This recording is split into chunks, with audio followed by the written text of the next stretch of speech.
I'm gonna try to share my screen also. Um, but I think somebody is already sharing it. So if you can stop sharing your screen so I can share mine and put the presentation on, that would be great. Perfect. So let me just put up the slides. And here we go. So perfect. So I'm very happy that we already heard a lot about the UNESCO recommendation, and I'm very happy to hear that it is doing what it's supposed to do, and that is really to provide an international framework for the definition of open science, but also for the context of open science on the global scale. So just for those of you who are not familiar with what a UNESCO recommendation is, it is actually a normative instrument that has been negotiated and adopted by our member states. 194 member states of UNESCO have now adopted this legal instrument. And the reason why this instrument was adopted in UNESCO is because a few years ago there really was the feeling that although there were all kinds of different open science initiatives popping up a little bit everywhere in the different communities and in different parts of the world, there was a need to create an international policy and action framework, a need to have a common definition, a shared set of values and principles. So this is where the UNESCO recommendation came into play. For 2.5 years, we had extensive consultations. Then we came up with the draft text of the recommendation. This draft text was negotiated by member states and unanimously adopted by member states in 2021. So these recommendations, as I said, are legal instruments that formulate the principles and norms to regulate a certain issue in a member state. But then the member states are recommended to take actions to be able to implement these recommendations. And although this is not a legally binding instrument as is a convention, it still is quite powerful because the member states also commit to providing reports on the progress made every 4 years. So there is a monitoring process, and there is some kind of accountability in terms of implementing what is in these recommendations back to UNESCO and sharing this information with other member states. So as it was said earlier today, it is an interesting recommendation because it gives this broad definition of open science. And within this broad definition, there really are these 4 key pillars: open access to scientific knowledge, with open access to publications, data, educational resources, software, source code, and even open hardware. But then also open science infrastructures, open dialogue with other knowledge systems, and open engagement with societal actors. So really opening up towards the scientific community, but also opening up more broadly towards society as a whole. And as again it was mentioned before, it's not only about opening the access to the outputs of science, which is critical in and out of itself, but it is also opening up the entire process of science and the engagement in that process, from the formulation of hypotheses or research questions to the communication of the outputs and also the uptake of the outputs of science. So quite a broad and ambitious vision for open science in this recommendation. And I think what is even more important is that the member states and different stakeholders who are part of the consultations for the recommendation also very much insisted on these key values and principles of open science. And these are the ones that are supposed to really guide each and every open science action and open science practice. So we talk about quality and integrity. It was mentioned in the previous presentation, but also collective benefit, equity and fairness, diversity and inclusiveness. And to put these values into practice, we have these principles such as transparency, scrutiny, equality of opportunities, accountability, participation, collaboration, flexibility, but also sustainability. So all these principles and all these values really push open science more towards science as a global public good, as opposed to science just for scientists or science just for a few who can actually have access to it and benefit from it. Again, coming back to the previous presentation, which I thought was very, very interesting, for open science to really work, it has to work for everyone, everywhere. Otherwise, it is going to be just another bubble where those who can share and those who cannot are left behind. In one of the previous presentations, there was also reference to these 7 areas of action.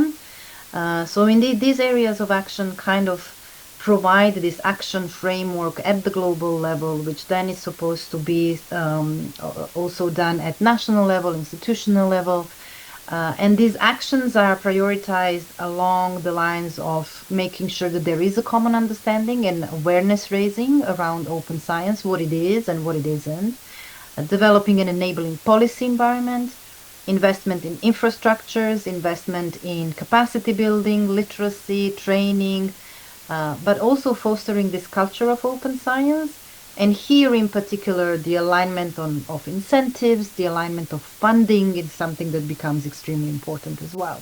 And again, we've heard about that in the previous presentations. Promotion of some innovative approaches for open science, kind of thinking out of the box, particularly when it comes to engagement and the communication, the ways of communication of science.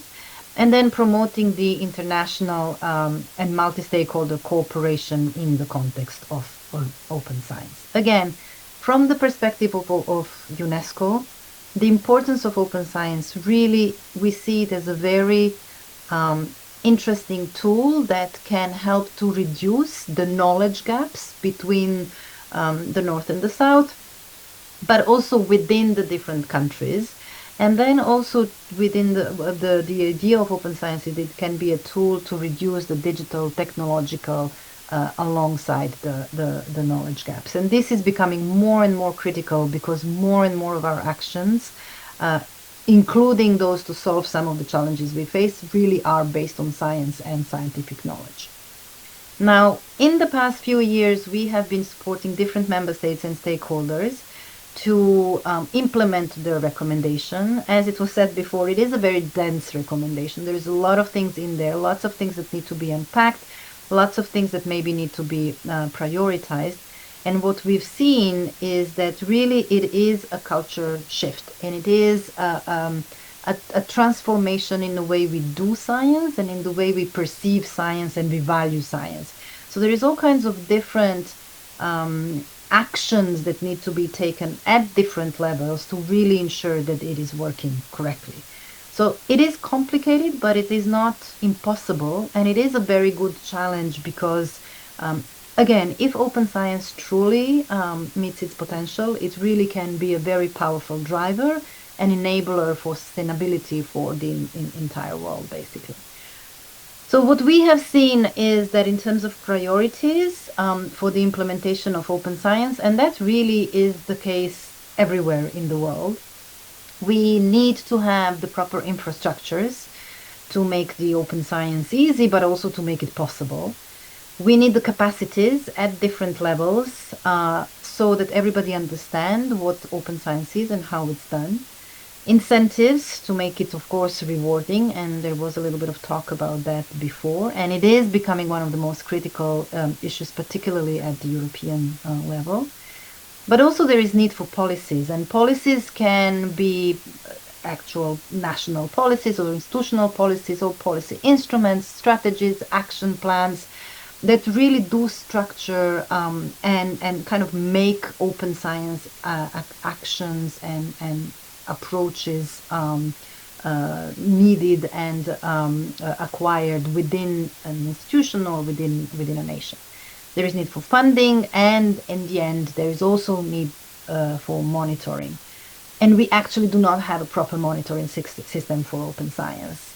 We are starting to have bits and pieces. We do know now how to look at open access of publications, but we need to go much further, particularly if we want to have a look at the impact of open science. And when we talk about impact, it is the impact on the advancement of knowledge, but it is also the impact on the communities and the benefits that this scientific knowledge has on communities. So among the different things that we are doing, and I would like to just kind of flag some of them, because this is a way also for you, if you're interested, to engage with UNESCO. We have these multi-stakeholder working groups around 5 of these priority areas. We regularly have meetings, and through these meetings, we try to gather kind of information on the key challenges and also on the key solutions to some of these challenges. And then collectively, we prepare these documents and resources for an open science toolkit that we have that is supposed to help member states and other stakeholders to implement the recommendations. And we also do a lot of capacity building with different countries and provide country support and assistance, particularly when it comes to development of policies, strategies, or action plans for open science. A lot of work to be done, but also a very vibrant community that is very eager to work together and to collaborate around some of these common challenges. So as I said, we have produced a series of toolkit documents, and we're still producing. It really is work in progress. For the moment, we have worked on some of the guides for policy development or for funding or for infrastructure development. We have some fact sheets and checklists for universities or for publishers. We are currently working on a guide or a fact sheet on the links between open science and intellectual property regimes or intellectual property rights. We are working also on development of data policies in times of crisis and how that relates to open science frameworks. So still a lot of things that are still ongoing. We are looking into the connections between artificial intelligence and open science. And so our working groups will be revising all of those issues and again preparing some of these documents going forward. We have also prepared an open science outlook. It was published at the end of last year, where we try to kind of provide a baseline, try to see what is the status and trends around the world in open science practices as open science is defined in the recommendation. And I really do encourage you to have a look at that, because I think it's a kind of an interesting compilation of everything that is out there, but also a good reminder of everything that is still missing and where the gaps are. One of the key kind of messages from this outlook is really that we still have a lot of inequities and inequalities and inequities in science, technology, innovation systems in general, and also in terms of open science systems. We still have issues with prioritization of open science, but also who sets the norms, who is to be engaged, how are they engaged, who makes the rules and who adheres by the rules when it comes to open science practices. We've also seen there is a general growth, as we said before, in open science globally, but this growth is uneven. It is uneven between countries. It is uneven between different communities, between different disciplines. We have certain progress in open access, other types of progress or absence of progress in open infrastructures or engagement with other knowledge systems or engagement with citizen science and engagement with society more broadly. We desperately lack a proper monitoring framework and proper indicators, both qualitative and quantitative indicators and ways of understanding what the impacts are is something that really needs to be produced, and probably also on international level. In terms of some of the key achievements in the past few years since the release of the recommendation, as I said, and it was lovely to see it in this meeting, is that the recommendation is really becoming recognized between the open science community and more broadly. And it has really pushed for this more holistic view of what open science is. We have had very good impact on policy development. Some countries already have more holistic open science policies. Lots of different policy developments in Africa in particular. And we also see an interesting trend in terms of countries opening up their existing SDI policies and trying to include the principles of open science in their existing SDI policies, so that really open science becomes the norm and not an addition to how science is done. Just a few points on kind of the priorities for the future. As I said, member states need to report back to UNESCO every 4 years, and we are now really starting this process of monitoring.